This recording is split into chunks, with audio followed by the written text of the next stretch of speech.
One of the people I've been most inspired by throughout my life has been Lynne Twist, especially the incredible work that she does with Pachamama Alliance, which, as you've all heard me say many times, is my favorite nonprofit organization. And when I learned that Lynne had written a new book, I got really excited, so much so that this entire show is dedicated to the idea of what does it mean to be living a committed life. So thank you so much, Lynne, for being the inspiration for tonight's show. And let's just start by asking you, what was your inspiration for this book? Well, first of all, Scott, thank you so much for having me on once again. I love being on your program and just love your audience and your tribe. It's just wonderful. Well, for many, many years, I wrote The Soul of Money, or it came out in 2004. And I know this is a long time after that. Soul of Money, my other book, got republished many times and is still doing very well. And I just didn't think I could write another book because it's too hard for me. I'm a communicator. I love to communicate. I love to talk to you. I love to talk to this wonderful audience. But sitting alone with the computer and writing a book just sounded like, oh my God, I can't do that. And even though Soul of Money is a book that I wrote it with a collaborative writer. And so I had a wonderful experience that catalyzed this book, and I'll tell you that story. Jack Canfield, who's sold practically more books than the Bible, I think 500 million books, actually, almost 500 million books, the Chicken Soup for the Soul series and the Success series. He's a good friend of mine, and we were in a conference together, and I started my talk by telling a bunch of stories. His talk was just before mine, and then it was my talk, and then we had a lunch break. And Jack said to me after my talk, he said, "You have got to write a book with these stories. These are important stories. Everybody needs to hear these." And I said, "Well, I'd love to, but I'm not very good at writing books. That's your thing. You're really good at that. And you're really good at telling stories. But for me, I'm a pro-activist. I'm working in the Amazon. I'm all over the world with doing empowerment of women. I'm doing Pachamama Alliance. I just can't get myself to do it." And he said, "Well, I'm going to help you. You come to my house in Santa Barbara, California, where he lives. I'll get 20 people that I love, that care about the kinds of stuff you're going to talk about in my living room. I'll get a caterer, and you and I will sit on a couple bar stools in the living room in front of our assembled group, and I will just invite you to tell story after story after story for 1, 2, 3 days, however long it takes to get it all out of you. We'll record it all on video and audio. I'll have my wonderful team that helps me with my books transcribe everything. And that will be the heart and soul of a new book." And I said, "Oh my God, you're kidding. Yes, I'll do it." That's right. And he did that. And it was just awesome. And then after that, it sat a little bit, this transcripts in my office, like, oh my God, I've got to do that. Jack put all that effort and all those wonderful people, and I've got to do it. I'm going to do it tomorrow, next week, next month. It eventually got next year. Until Mary Chase, who I want to acknowledge here, a wonderful friend of mine, said to me, "Lynne, I'll help you write it. I'll be your collaborator. You just sit with me for 2 or 3 hours a week. We'll take all this material, we'll make it into a wonderful book with distinctions and chapters, and it'll make sense. And you just don't worry about it. I'll do that. It'll be your words, but I'll book it. I'll make it into a book." And she did that. And so we have a book called Living a Committed Life. And it's really about living. The subtitle is Finding Freedom and Fulfillment in a Purpose Larger Than Yourself. Yeah. And that is what this book is about. That's what you're about. That's what a lot of the people listening are probably already about. Mm-hmm. And so this is an affirmation of people who are really up to something, and an invitation for people who are not quite yet up to something, to really say it's all hands on deck at this special time in history. And living a committed life is not a burden, it's a freedom, because you can release yourself into your commitment. You can play full out. You can get that experience of fulfillment. And rather than worrying about the world, you become a warrior for the world. So that's the book. Beautiful.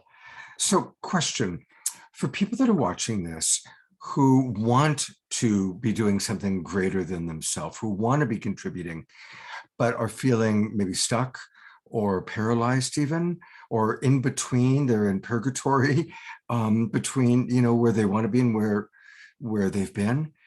What are some steps that people can take to move towards this?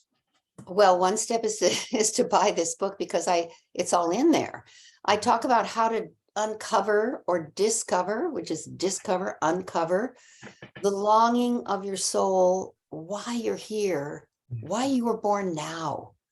Not any time in history. No, now at this epic, epic time when everybody, in my view, has a role to play or they wouldn't be here. And, it's not sometimes hard to find that role because we're so concerned about ourselves, our image, or if it's a brand or, how whether people like us or not. There's so much negative thinking that goes on in the human mind that are you thin enough? Are you smart enough? Are you, competent enough to make a big commitment? And I really help people, I hope that's my goal, get out of all that negative thinking and just really start to look through their life to see there's always a through line, even when you were a little child. I remember when I was little in the backyard of my home in Evanston, Illinois, on the swing set, when my mother called me for lunch and I didn't want to eat everything. And she told me the kids were starving in Korea. I was 5 or 6. And I remember thinking, God, really? You mean their parents don't have food? She said, no, they don't have food. They have water. There's a huge crisis in Korea. There was at that time. So you got to finish your food. You got to realize how lucky you are to have this sandwich and potato chips and tomato soup. I think it was a cheese sandwich, tomato soup and potato chips, my favorite lunch. And so I finished it all and I said to her, I'm going to do something about that when I grow up. And then sure enough, the Hunger Project was born and I was in the right place at the right time and it just swept me off my feet. And that was the first big beyond my own life commitment I made. But not everybody might have that kind of a big commitment. But if you look through your life, you've always been concerned about something, 2 or 3 things that really, you can look at what breaks your heart. That's one clue. Or what opens your heart, or what makes your heart sing. These are clues that the universe gives you to tell you this is your dharma. This is why you're here. This is what you are meant to express. And I want to say another thing, Scott, this is in the book too, but I want to say to everybody here, it's not like you have to be all turned out and smart and with it to make a big commitment. We kind of think you have to, have a PhD or, I don't know, it's kind of the opposite. When you make a big commitment beyond your own life starring you, you get out of your own life starring you and all those concerns. Your commitment goes in the foreground. All that noise in your head goes in the background. You don't have time for it because you're making a difference. And then the commitment that you made shapes you into who you need to be to fulfill it. The commitment does that rather than you have to be all turned out to make the commitment. It's kind of the other way around.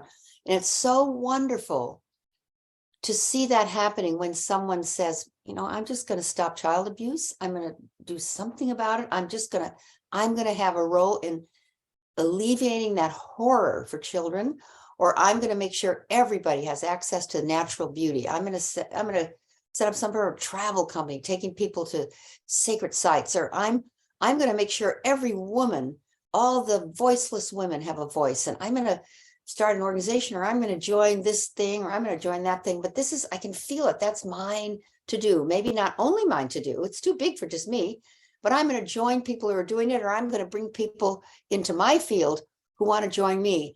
And that's the joy of participation, collaboration, community, making a difference, and being out in the world instead of worrying about the world, being out there, one of the people making it happen.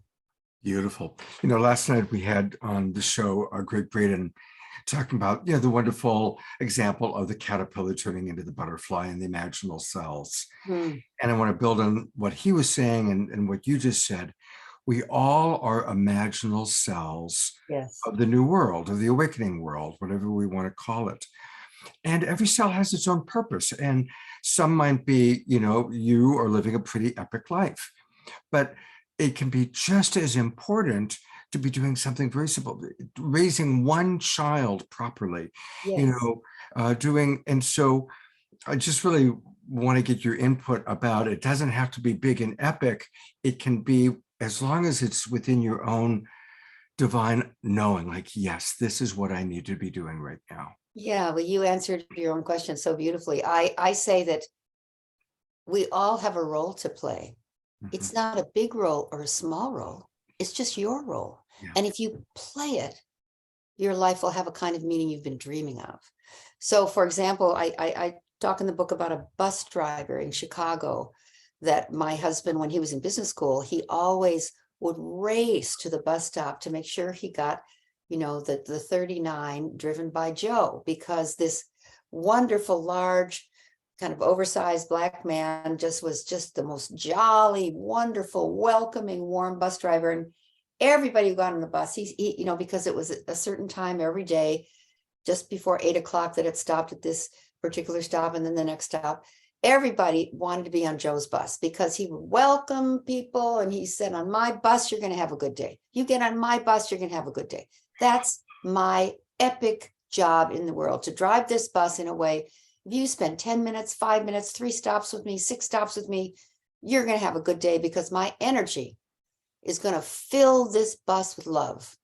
And Bill, welcome. Good morning. How's it going today? And if you're sad, sit next to me. I've got a vibration that's going to lift yours.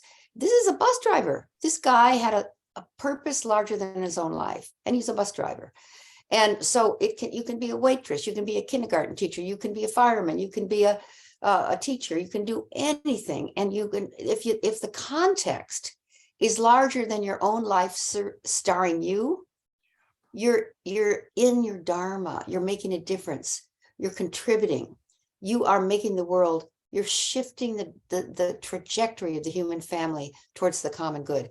That's what I mean. And everybody can do that. And I remember Mother Teresa said this wonderful thing. I don't know why this shows up. It's not so much the answer to your question, but I just want to say it. She said this incredible thing to me. I was lucky enough to work with her. She said, the unadulterated love of one person, Lynne, can nullify the hatred of millions. Wow. Let me say it again. The unadulterated love of one person can nullify the hatred of millions. So what I'm talking about is a context, a frame that is a commitment larger than your own life. It doesn't have to be end world hunger, say the Amazon rainforest, end child abuse. It can be have the most happy, high vibration, beautiful bus in Chicago, and ensure that every single day.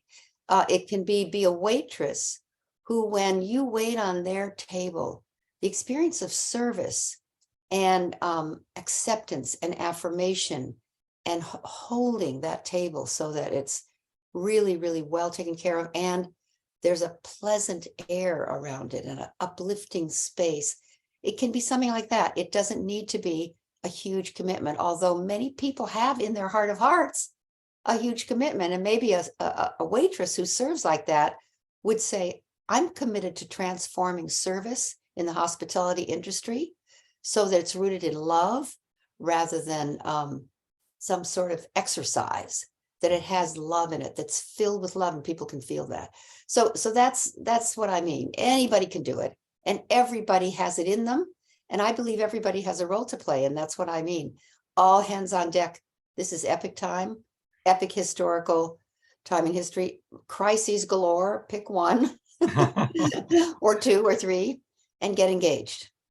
Lynne, I'm loving everything you're saying. And you know what I'm going to do after we play this video of you? I'm going to pull out and play one of our favorite musical artists, Johanna One Love Beekman, took the Beatles song, All You Need Is Love, and changed it to do everything with love. Oh, and as perfect. you've been talking, I'm remembering in that song, and she uses the same, do it all with love, but and that is what you're saying with such beauty. So I'm going to play that. I'll even send you the recording. It's the musical version of what you just shared. Yeah. Well, this is my love offering. And Scott, I'm so grateful that you made it possible for me to be on tonight, because Absolutely. I'm in a book launch, and so I'm super stretched. But this is my offering of love for everybody. And I hope people receive it that way.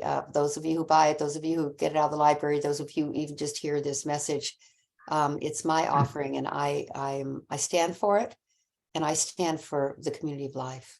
Fantastic. And just to remind everybody that, and I put it in the chat box, go to soulofmoney.org, soulofmoney.org, Lynne's famous best-selling book that so many of us have read. But there it is, right at the very top, the new book, and you can go right there and order. Is there an Audible version of it? Yeah, sure. It's on Audible. There's a Kindle. It's everything. Great. I see Van Jones, Marcy Scheimoff, two of our favorite people, Jim Garrison. These are all of our friends. Yeah, Van wrote the foreword, so he's in there, and his story is in there too, and the story of many, many wonderful people that you and I and many of us all know. Oh, beautiful. Lynne, thank you so much for the book, for the time, and most of all, for being Lynne Twist. You are playing your role really, really well. Thank you, Scott. Bless you all. Happy holidays too. Bye-bye. Bye-bye.